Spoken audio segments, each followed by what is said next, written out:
This is a process that has allowed me to go from a trailer park to a $100 million CEO, from a single dude to a father, from a selfish human to a husband that has a 15-year marriage. This process works in every facet of your life. One of the most challenging things about leading and growing a company is simply feedback. And having a culture that eats feedback for lunch is what this video is all about, because the company's ability to change behavior is a superpower and a competitive advantage. And today I want to talk about how to actually grow revenue through leaders giving feedback to individual contributors and individual contributors giving feedback to leaders, and that feedback can become the breakfast of champions. Now, here's a really important thing. There are 3 reasons why you won't actually adopt this framework and use it inside your business or your life. First, it's a lot of work. Second, it takes a lot of time. Third, it requires you to have a relationship with the person that you're giving feedback. However, I want to encourage you to accept this. It's a superpower, and our founding fathers knew that when they talked about the power of the mastermind. In fact, there's this famous quote, "You're the average of the 5 people you spend the most time with." That quote is cut off because the next part of it is, it's the average of the 5 people you spend the most time with giving and receiving feedback. And so doing so in a positive light so you can affect change inside your organization and create behavior shifts is a huge superpower. And we're gonna go through that today. First of all, giving feedback is an art.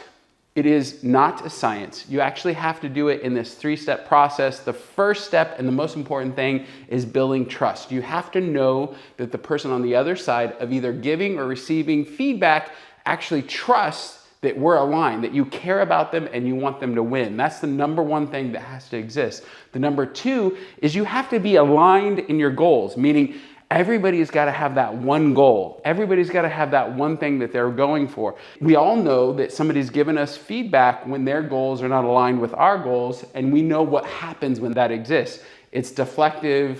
It doesn't feel good. It feels like you're not seen. So you want to make sure your goals are aligned. Most important is story, and it's at the top of the pyramid, and I'm going to share an example for you. So in this example, an employee actually asked me for impromptu feedback. I gave him the feedback that I wanted him to be more structured. And I realized that I hadn't done a story. I didn't give him an example of a scenario where he wasn't organized and it caused trouble for the business or time for the business or deflection for the business. So I had to go back and actually clean that up with a detailed story. And I asked him, "Hey, how did you feel about that feedback?" And he was like, "Yeah, I heard you, but I don't think it actually landed, blah, blah, blah." And I realized the importance of following this framework. You must give a story of the behavior that is causing friction inside the business and an example, a specific example about how their behavior is causing impact, negative impact to the business, and then give them the story about what you want from them.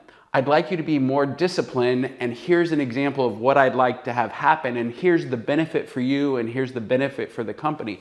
So it's really important that when you're giving feedback in this process, that there's a pure example and it isn't straying into an opinion. You don't want opinion to be at all part of this process because that breaks trust. So receiving feedback is a science, and I'm gonna go through this 5-part step. I'm gonna go quickly and then give you an example. First, once you've received the feedback, what you want to do is actually consider it. Most people throw a barrier up, say, "I'm not interested, that person doesn't know me." But what I would encourage you to do is actually consider the feedback and really think about it, ponder it, consider it, understand it. Why are they giving it to me? Why does it matter? What would happen? Then I would do a 1-day, 1 week, 1 month test. Like if I adopted this feedback over a time frame, how could I test to see if they're right or if they're wrong? Let me get more information. Then once you've run that test, you can ask yourself, what would happen if I implemented this in my entire life? In my entire world, I took this feedback and implemented it everywhere. And then review and consider the impact in terms of transformation on my life, and then track behavior change. Because here's the thing, receiving and getting feedback, the whole idea is transformation and completely changing behavior. So you want to track the actual behavior change and understand how it's impacting your world. So I recently gave feedback to somebody that they needed to create a to dominate list and use their calendar in order to completely transform their productivity in their business world.